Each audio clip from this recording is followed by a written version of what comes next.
Hey everyone, and welcome back to our channel. Today, we're taking a moment to remember and pay tribute to one of the actors from the classic TV series Roseanne. As we journey back to the late 80s and 90s, we'll reminisce about the show that became a cultural phenomenon and the actors who brought its characters to life. Released in 1988, Roseanne was a groundbreaking sitcom that portrayed the daily lives of the Connor family, offering a realistic and relatable glimpse into working-class America. The cast, led by the incomparable Roseanne Barr, created characters that resonated with audiences and left an indelible mark on television history. However, the passage of time brings with it moments of loss. Today, we remember one of the talented actors from the Roseanne ensemble who left us too soon. Their contributions to the show and the entertainment industry as a whole will always be remembered. Before we delve into the details, we want to express our deepest condolences to the family, friends, and fans affected by this loss. The Roseanne family was not just a cast. They became a part of our homes, and the news of any member's departure is truly felt by those who cherished the show. Glenn Quinn. Glenn Quinn, renowned for his portrayal of Mark Healey on the original Roseanne series, tragically passed away on December 3, 2002, at the tender age of 32. His life ended in a friend's residence in North Hollywood, California, where he had been residing for a few months. An autopsy revealed that he succumbed to an accidental drug overdose earlier on that fateful day. Glenn Martin Christopher Francis Quinn entered the world on May 28, 1970, in Dublin, born to Bernadetta Quinn and Murty Quinn. His father, a musician and singer with the Miami Show Band, enjoyed considerable success in the 1960s and 1970s with 7 #1 hits. Glenn grew up in the Cabinteely suburbs of Dublin, attending Clonkeen College. In 1990, Quinn engaged in television commercials for Pepsi and Ray-Ban, featured in the music video for Richard Marx's Satisfied, and uttered his first lines in the pilot of Beverly Hills, 90210. Despite enduring 8 auditions for the roles of Brandon Walsh and Steve Sanders, casting director Johanna Ray granted him a minor role with 2 speaking lines in the pilot, though Quinn was scarcely visible in the final broadcast. In 1991, he secured his first significant film role in the musical film Shout, alongside John Travolta and Heather Graham. He even shared an on-screen kiss with Gwyneth Paltrow in her debut film. By 1999, after 7 years of adopting an American accent on Roseanne, Quinn welcomed the opportunity to portray Alan Francis Doyle in the Buffy the Vampire Slayer spin-off series, Angel. Although the character wasn't initially conceived as Irish, Quinn was permitted to use his native accent at the suggestion of the series creator, Joss Whedon. In an interview with the Irish Times, he expressed his joy about using his accent, stating, "I've been hiding it for so long that it's amazing to have some freedom. It was like putting on an old pair of shoes. It's bringing my soul back to life." Whedon revealed that the character was intended to meet an early demise in the first season, but he became a fan favorite. Quinn was assured a hero's exit. His final film was the dark comedy, RSVP 2002. Quinn grappled with substance abuse from his teenage years in Ireland in 1987. Struggling to maintain sobriety, he eventually relinquished ownership of Goldfinger's nightclub in Los Angeles in 1997. Returning to Ireland in 1997 to be with his supportive family, he underwent brief periods of sobriety and sought treatment in a drug and alcohol rehabilitation center. Eventually returning to Los Angeles, he resumed his acting career. Throughout the production of Roseanne's 10th season, which premiered in 2018, the decision was made not to fill Quinn's shoes in the role of Mark Healey. Instead, his character was gracefully written out of the show, depicted as having passed away many years prior. A fresh portrayal of Mark Healey emerged, this time as the offspring of Darlene Connor and David Healey. The series paid homage to Quinn in one of its episodes titled Eggs Over, Not Easy. In 2019, at the 20th anniversary reunion of the Angel cast, held by Entertainment Weekly, actor David Boreanaz shared, "Glenn portrayed an exceptional character and beyond that became an intimate friend of mine. May his soul rest in peace." Ned Beatty. Ned Beatty played a recurring role as the father of Dan Connor, portrayed by John Goodman, in the television comedy series Roseanne. Beatty passed away from natural causes at his residence in Los Angeles on June 13, 2021, at the age of 83. Born on July 6, 1937, in Louisville, Kentucky, to Margaret and Charles William Beatty, he had an elder sister named Mary. Starting in 1947, Beatty began singing in gospel and barbershop quartets in St. Matthews, Kentucky, and at his local place of worship. He completed his education at Eastern High School and later earned a scholarship to sing in the a cappella choir at Transylvania University in Lexington, Kentucky.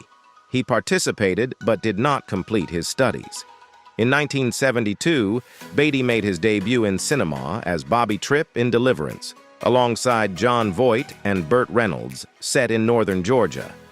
Beatty's character faces a distressing scene where he is compelled to undress at gunpoint by two mountain men, leading to humiliation and assault, an impactful moment still acknowledged as a milestone in cinema.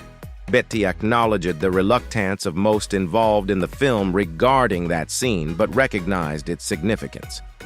In 1980, Beatty featured in Ronald Neam's movie Hopscotch with Walter Matthau.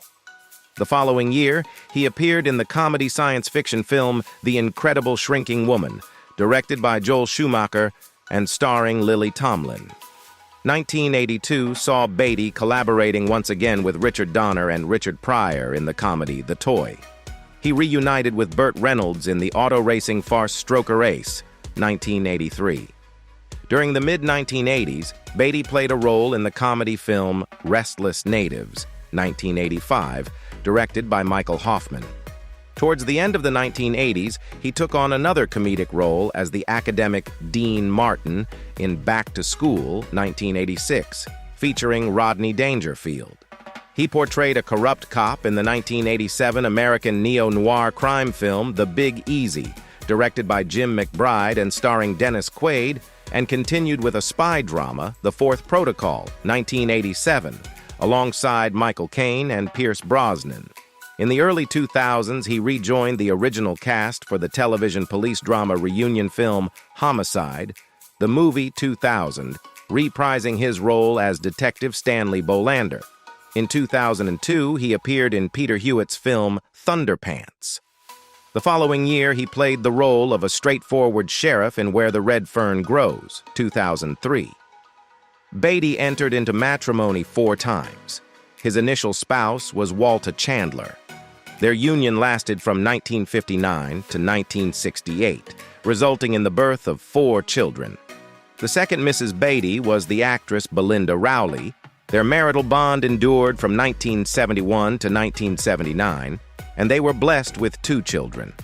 Dorothy Adams, Tinker, Lindsay became his 3rd wife. They exchanged vows on June 28, 1979, and remained united until March 1998, welcoming 2 children into their lives. The 4th and final addition to Beatty's list of wives was Sandra Johnson. Their marriage was solemnized on November 20, 1999, and their abode was situated in Los Angeles, California. Additionally, they maintained a residence in Carlstad, Minnesota.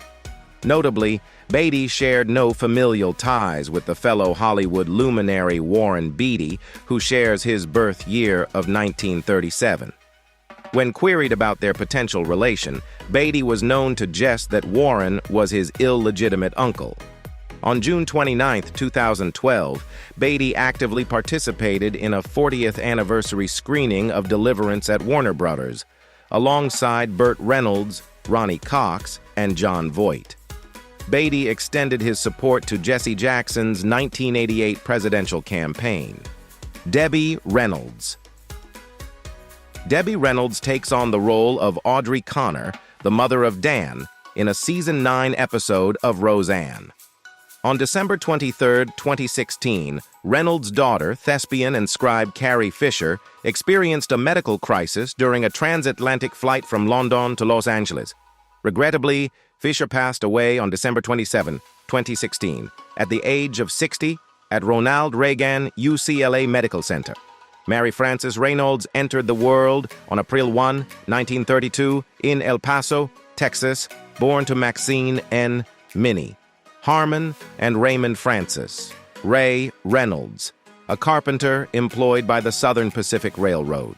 She boasted Scottish, Irish, and English heritage and was raised in a stringent Nazarene church under her domineering mother. Reynolds was scouted by talent agents from Warner Brothers and MGM during the 1948 Miss Burbank contest.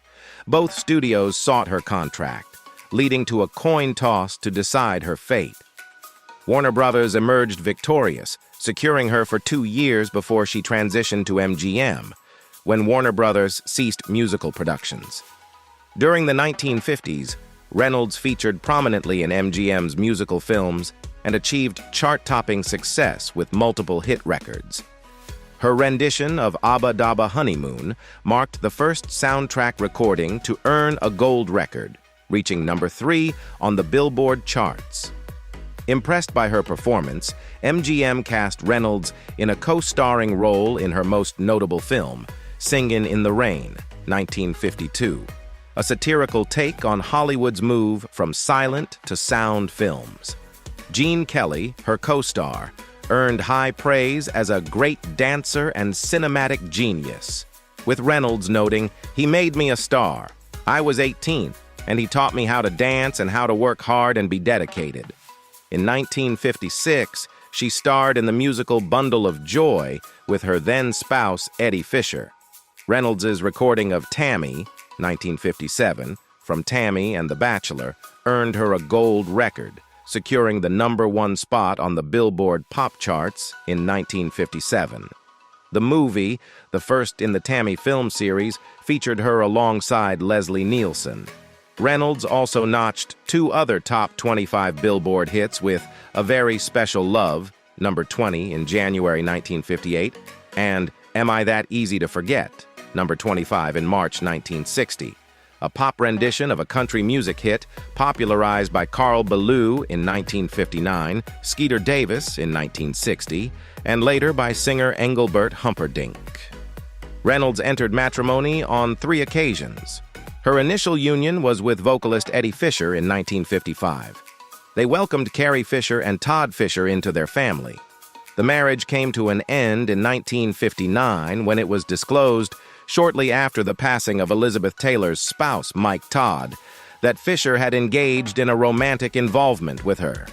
At the time, Taylor and Reynolds were close friends. The liaison between Eddie Fisher and Elizabeth Taylor sparked a significant public scandal, resulting in the termination of Eddie Fisher's television program, Fred Willard. Fred Willard, renowned for his portrayals in Roseanne as Scott, passed away at his Los Angeles residence on May 15, 2020, at the age of 86, as confirmed by his daughter and representative. The reported cause of death was cardiac arrest, with contributing factors including coronary artery disease and myelodysplastic syndrome. Willard's journey in the world of theater commenced upon his relocation to New York in the late 1950s. His early projects featured a staging of Desperate Hours at a local YMCA, where he collaborated with future comedic partner Vic Greco. Together, as Willard and Greco, they graced stages in Greenwich Village, enjoyed touring success, and made appearances on The Dean Martin Show, The Smothers Brothers Comedy Hour, and The Tonight Show. Despite offers for roles in the television series Get Smart and The Carol Burnett Show, managerial issues led to the dissolution of their partnership in 1968. Recognized for his roles in various Christopher Guest films, Willard showcased his talent in A Mighty Wind as Mike LaFontaine, Best in Show as Buck Laughlin, a dog show announcer with a penchant for bad jokes, Waiting for Guffman as Ron Albertson, a travel agent engaged in amateur stage productions with his wife. This is Spinal Tap as a lieutenant on the military base where Spinal Tap performed, and for your consideration as an audacious entertainment television show anchor. Willard notably portrayed Hank McDougal in the later seasons of CBS's Everybody Loves Raymond, earning Emmy Award nominations in 2003, 2004, and 2005. Additionally, he hosted VH1's documentary series, Totally Obsessed, delving into the lives of individuals consumed by their hobbies. His presence extended to episode 21 of Channel Frederator, a podcast from Kansas, where he assumed the role of Captain Ribmanman. A moment of controversy arose on July 18, 2012, when Willard was apprehended under suspicion of engaging in inappropriate behavior at an adult theater on Santa Monica Boulevard. Although no evidence of misconduct was found, PBS terminated Willard from Market Warriors immediately following his arrest. Mark L. Wahlberg took over hosting duties for the show. Speaking on Late Night with Jimmy Fallon, Willard acknowledged the incident as very painful and very embarrassing, asserting that he had done nothing wrong. As a result of the episode, Willard was required to complete a sex education diversion program. John Randolph featured in a Roseanne episode portraying Al Harris in 1991. On February 24, 2004, Randolph passed away at his Hollywood residence due to natural causes at the age of 88. Born Emanuel Hirsch Cohen in New York City on June 1, 1915, he was the offspring of Jewish immigrants from Russia and Romania. His mother, Dorothy, served as an insurance agent, while his father, Louis Cohen, engaged in hat manufacturing. During the 1930s, he spent his summer breaks at the Pine Brook Country Club in Nichols, Connecticut, the seasonal abode of the group theater. He initiated his Broadway journey in 1938 with Coriolanus. In World War II, Randolph enlisted in the United States Army Air Forces, contributing a small role in the 1948 film The Naked City. As one of the last actors to overcome blacklisting, Randolph reclaimed a prominent position in Hollywood films when director John Frankenheimer cast him in a significant role in Seconds in 1966. His theatrical contributions included original New York productions of The Sound of Music, Paint Your Wagon, and The Visit. Notably, he clinched the 1987 Tony Award for Best Performance by a Featured Actor in a Play for his role in the Neil Simon production Broadway Bound. His final appearance on Broadway occurred in 1991 in Prelude to a Kiss. Randolph left his mark with numerous appearances in both screen and television, often in supporting roles. Notable portrayals include Chief Sidney Green in Serpico, 1973, the father of Charlie Partana in Prizzi's Honor, and Clark W. Griswold Sr. in National Lampoon's Christmas Vacation. From 1973 to 1976, he made 3 appearances as Cornelius Jr. Harrison Jr., the father of Emily Hartley, in The Bob Newhart Show. In 1974, Randolph assumed the role of an Air Force colonel in the Columbo episode Swan Song. His presence extended to the disaster film Earthquake, 1974, where he played a mayor. In 1975, Randolph secured the role of General Philip Blankenship in the new original Wonder Woman pilot, subsequently succeeded by Richard Eastham in the television series. An uncredited role as the voice of Richard Nixon's Attorney General John Mitchell in the 1976 film All the President's Men showcased his versatility. His television journey included a guest appearance on Mass H in 1979 as an adjutant army general, marveling at the culinary skills of a master chef wrongly assigned as a foot soldier in a front unit. From 1979 to 1980, he played the father-in-law of Donna Pesco's character on the television series Angie. In 1982, he featured in a first-season episode of Family Ties as Jake Keaton, Stephen Keaton's father. A special guest star role in the 1986 ABC made-for-TV movie The Right of the People had him portraying Police Chief Hollander in a town soon permitting all adults to carry handguns. In 1990, he secured a consistent role in a series, playing the part of a family patriarch in the NBC sitcom Grand, alongside Bonnie Hunt and Michael McKean. Despite airing after NBC's immensely successful Cheers, the series concluded after just 2 seasons.